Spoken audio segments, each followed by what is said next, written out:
The boxes were in my hallway. 6 of them, stacked neatly against the wall outside the master bedroom. My master bedroom. The one my late husband Vincent and I had slept in for 36 years. The one I had been the sole occupant of for the 11 years since his death. The boxes were labelled in my daughter-in-law Marguerite's careful handwriting. Kitchen. Linens. Vincent's closet. Nightstand. She had labelled the box that contained the contents of my own nightstand with my dead husband's first name. I had been at the grocery store. I had been gone for 53 minutes. When I had left, my bedroom had been my bedroom. When I returned, my bedroom had been packed. I stood in the hallway with my canvas tote bag. In one hand, there was a half-gallon of milk in it, and a small wedge of cheddar from the deli counter, and a bunch of bananas that were exactly 3 days from being too ripe, and I looked at the boxes for a long moment. From the master bedroom came the sound of furniture being slid across hardwood. A man's grunt. My son Theodore's voice saying, "Just push the dresser flush to the wall, babe. We'll figure out the rest of the layout tonight." Marguerite's voice answered from inside the room. "Theo, can you grab the curtain rods from the truck? I want to swap these out before bedtime." The kids' bath stuff needs to go in the closet first. The kids' bath stuff. The truck. The dresser flush to the wall. I set down the tote bag on the hallway bench Vincent had built for me in 1989.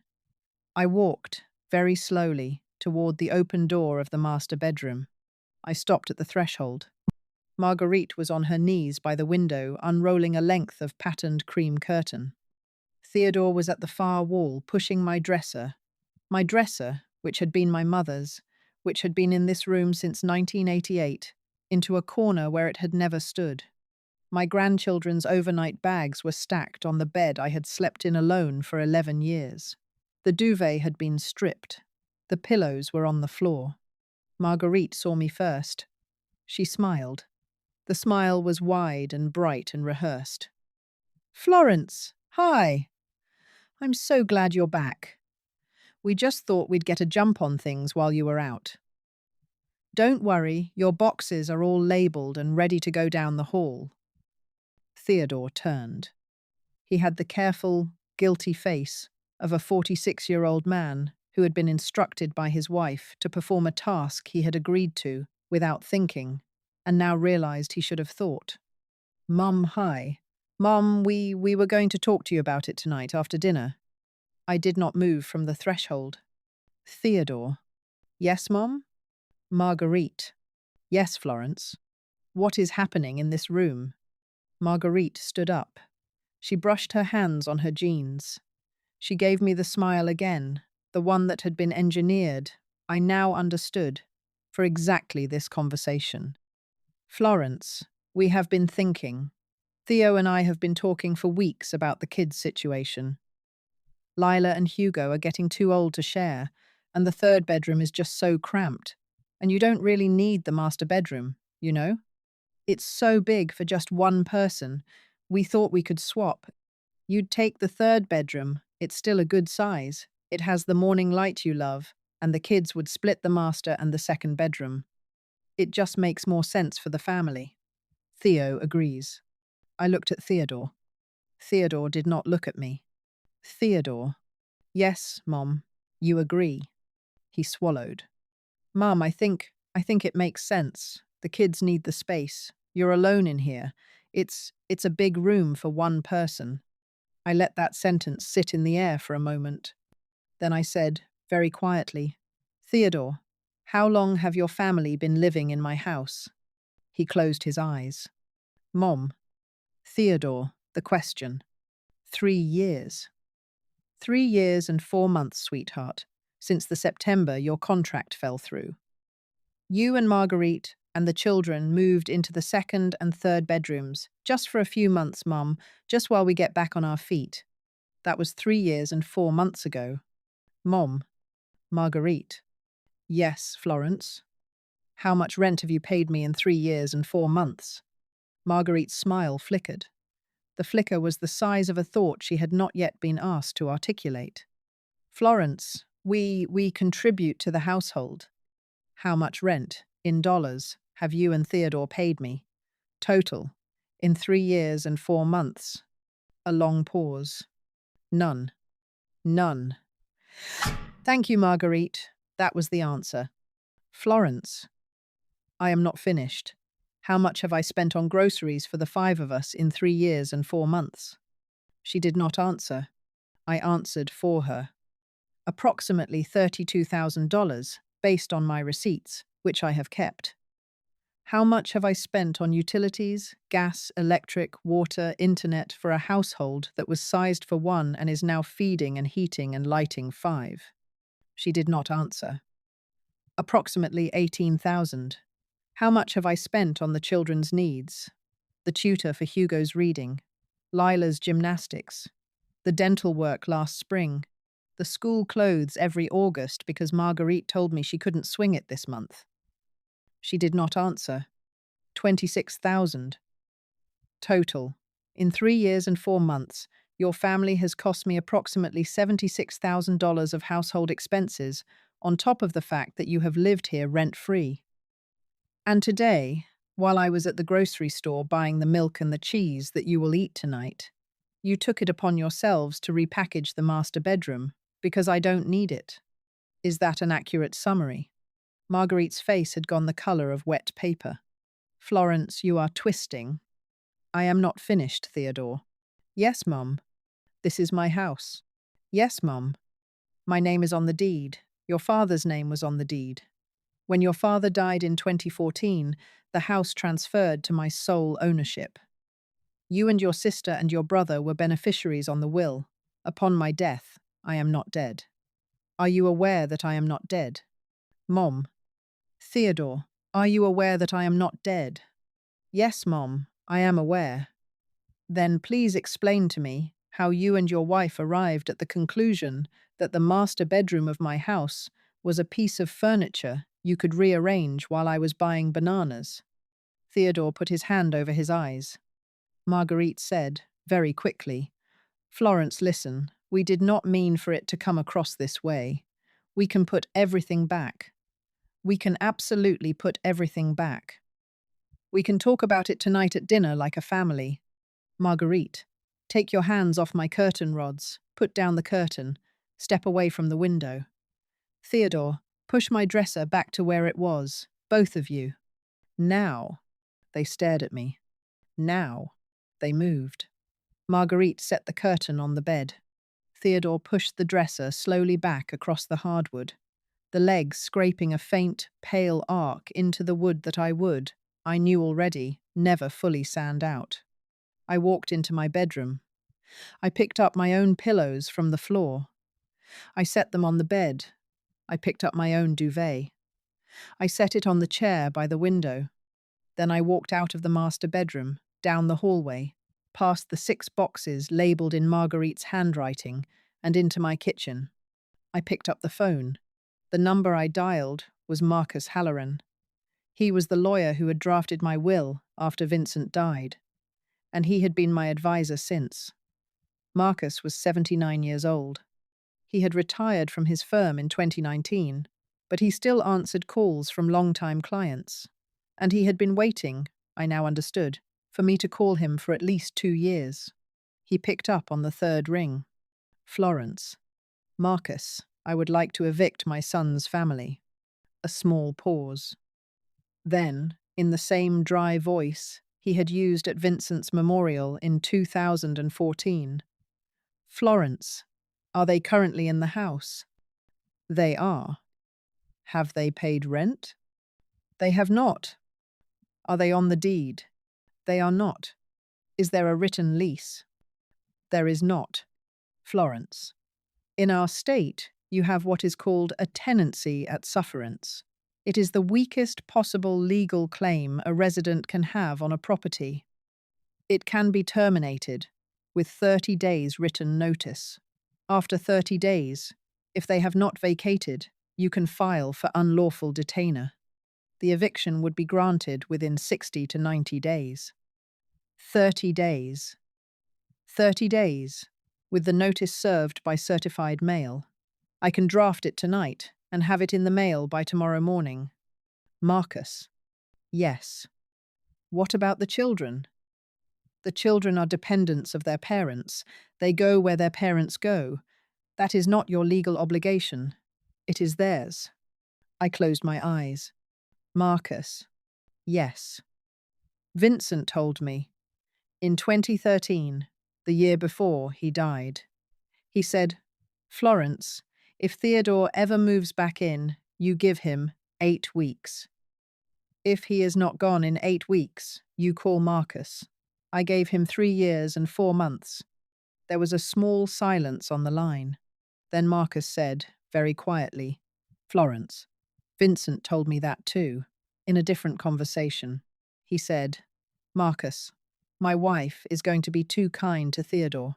I want you to wait for her call, and when it comes, I want you not to argue with her. I have been waiting 11 years. Marcus. Yes. Draft it. Florence, I will have it in the certified mail queue by 9 a.m. tomorrow. Marcus. Yes.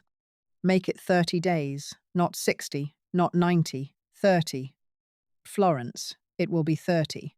I hung up. I made myself a cup of tea. The kettle whistled. I poured. I sat at my kitchen table by the window. The maple in the front yard had gone the orange it always went in late October. Vincent had planted that maple in 1985. After a few minutes, Theodore came into the kitchen. He sat across from me at the table. He had taken off his work boots. His socks did not match. Mum. Yes. Marguerite is upstairs, putting the bedroom back the way it was. Good. Mom, I want to apologize. I should never have agreed to it. I should have stopped her when she suggested it last week. Theodore. Yes. Last week. Yes. She suggested it last week. Yes. And you and she discussed it for a week. And the plan was to move all of my belongings out of my own bedroom while I was at the grocery store.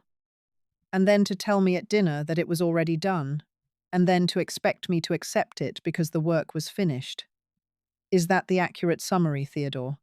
He did not speak. Theodore, tell me how the conversation at dinner was supposed to go. He looked at his hands. Marguerite said you would be upset at first, but that you would come around. She said you always come around. She said the trick was to do it while you were out, because if we asked, you would say no, but if we did it and showed you it was done, you would adjust. I closed my eyes.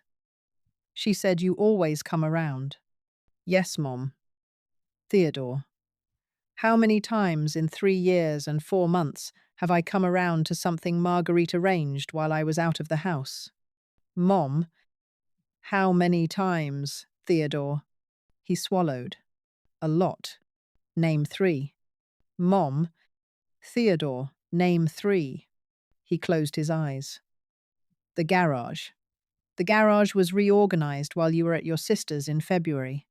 The dining room rug was replaced while you were at the dentist last June. The kitchen cabinets were repainted while you were at your bridge group last summer. And what did I do in each of those cases? You said it looked nice. You said it was fine. You came around. Yes, Theodore. I came around. Because the alternative was to make a scene in my own home that I was no longer the only adult living in. And because Marguerite is very good at framing every change as something I had implicitly agreed to. The bedroom today was simply the largest version of an experiment your wife has been running on me for 3 years and 4 months. The experiment is, how much of Florence's home can we redecorate before Florence stops coming around? Today she found the answer. He did not speak for a long moment. Then he said, very quietly, Mom, are you putting us out? I looked at him across my kitchen table. My son, 46 years old. The boy who had once climbed onto Vincent's lap during a thunderstorm in 1981 and asked his father, very seriously, whether the thunder could hear him crying. Theodore, I am giving you 30 days. The notice will arrive by certified mail later this week. I am not interested in destroying you. I am interested in returning to my own bedroom and my own kitchen and my own dining room. You and Marguerite and the children will have 30 days to find a place. I will not contribute to that place. I will not co-sign your lease. I will not pay your security deposit. You are 46 years old. You and your wife will figure it out the way every other 46-year-old couple in this state figures it out. Mom, Lila, and Hugo. Lila and Hugo will live in a smaller apartment. They will sleep in bunk beds. They will eat the same cereal in a different kitchen. They will be fine. Children are not damaged by smaller bedrooms, Theodore. They are damaged by watching their parents treat their grandmother like an obstacle to their lifestyle. He started to cry. I did not move toward him. I did not soften. I drank my tea. After a while, he wiped his face. Mum, will you let me come back to visit after we're gone? Theodore, you are still my son. You will always be my son. You will be welcome at my house once you have your own for lunch on the first Sunday of every month. Alone. Not with Marguerite. Not with the children. I will see Lila and Hugo on neutral ground, with you present, until I am confident that the version of family they have learned to perform in this house is no longer the version they perform around me. That may take a year. It may take 5. Mom, Marguerite is never going to apologize for this. Theodore, I do not need her to. I am not setting up a situation in which I require her apology. I am setting up a situation in which I do not require anything from her at all, including her presence. Mom, yes, I love you. I know, sweetheart, I love you too. That is exactly why this is the conversation we are having. He stood up. He walked to the doorway. He stopped. Mom, yes. Dad would have done this 25 months ago. I closed my eyes. Theodore, yes. That is the smartest sentence you have spoken in 3 years and 4 months. Hold on to it. You will need it when Marguerite asks you why you did not fight harder. He nodded. He left the kitchen. I drank my tea. The certified letter arrived at the house on Thursday afternoon. I was in the kitchen when Marguerite signed for it. I watched her face as she read the envelope. The envelope was addressed to Times Theodore Halloran and Marguerite Halloran, residing at... She did not open it in front of me. She walked it upstairs. 20 minutes later, she came down. Her eyes were red. Her smile was gone. Florence. Yes, you are evicting us. I am terminating a tenancy at sufferance, Marguerite. There is a legal difference. The 30-day notice gives you the same amount of time you have given me, on average, between rearranging the rooms of my house. It is a fair number. Florence, the kids. Marguerite, sit down. She sat at my kitchen table. The same table she had been sitting at for 3 years and 4 months, eating food I had paid for, in a house she had begun to refer to in conversations with her own mother as our place. Marguerite, I want to tell you something that I want you to remember for the rest of your life. She looked at me. For 3 years and 4 months you have been running a small experiment in my house. The experiment was, how much can I move before Florence stops coming around? You ran it methodically. You did not understand that I was keeping notes. I have a folder, Marguerite, that documents every reorganization you have made in this house, every receipt, every change, every date. I did not start the folder out of suspicion.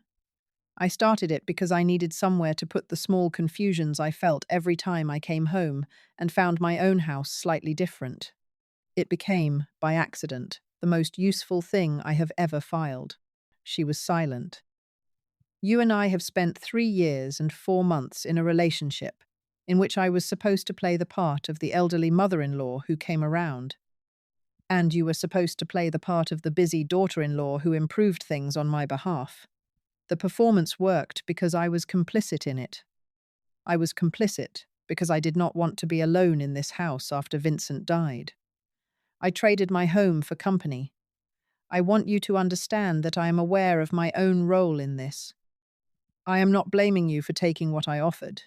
I am, however, withdrawing the offer. She did not speak.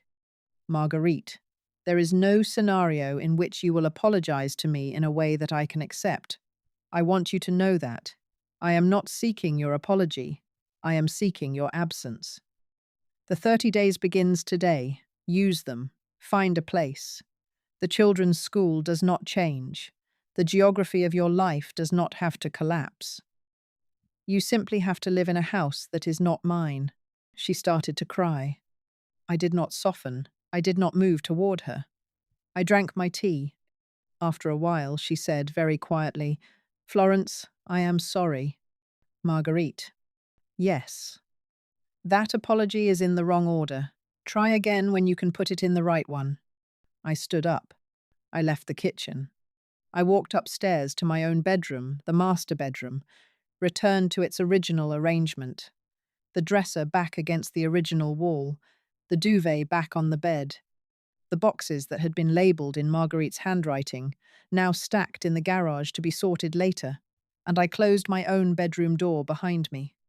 I sat on the edge of my own bed. I did not cry. I had stopped crying about Marguerite approximately 10 months earlier, when I had finally understood that the woman my son had married was, in her quiet way, a careful person. And that careful people do not cry your way into apologies they have not yet decided to give. Theodore, Marguerite, Lila, and Hugo moved out on November the 22nd, exactly 28 days after the certified letter. They left 2 days early, which I appreciated. Marguerite did not say goodbye. Lila and Hugo hugged me at the door. Lila, who was 10, whispered into my shoulder. "Grandma, are you mad at me?" I said. "No, sweet pea. I am not mad at anyone in this house who is under 15.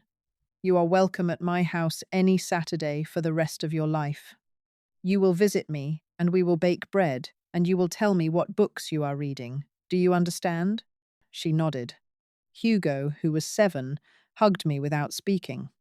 Theodore was the last out the door.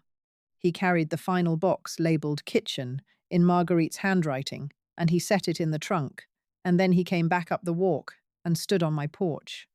"Mom, Theodore. First Sunday of December, noon, lunch, alone. Yes, sweetheart. I will be there.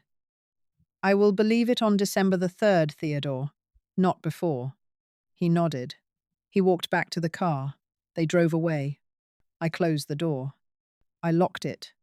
I walked through my own house, every room, slowly, and I touched the walls, and the furniture, and the door frames, and the kitchen counters.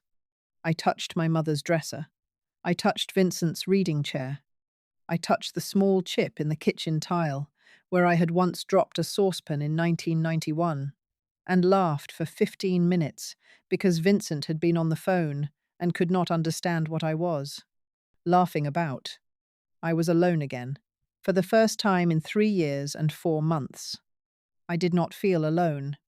I felt the way a room feels when it has been emptied of someone else's furniture, and the original light comes back through the windows the way it had always been meant to. That night, I sat in the master bedroom. My master bedroom at the small writing desk Vincent had given me in 1996, and I wrote one line in the small notebook I had started keeping the morning. Marguerite labelled my nightstand with my dead husband's first name. She said I didn't need the master bedroom. I told her I didn't need roommates either. And tonight, for the first time in 3 years and 4 months, I am sleeping in the bed my husband built me, in the room he built me, in the house we built together, and the only sound in the hallway is the sound of my own footsteps coming home. Then I closed the notebook, and I lay down in my own bed, in my own room, with my own pillows in their original positions, and I slept the way a woman sleeps when she has finally evicted, not just the people who were quietly redecorating her life, but also the version of herself who had been coming around to all of it.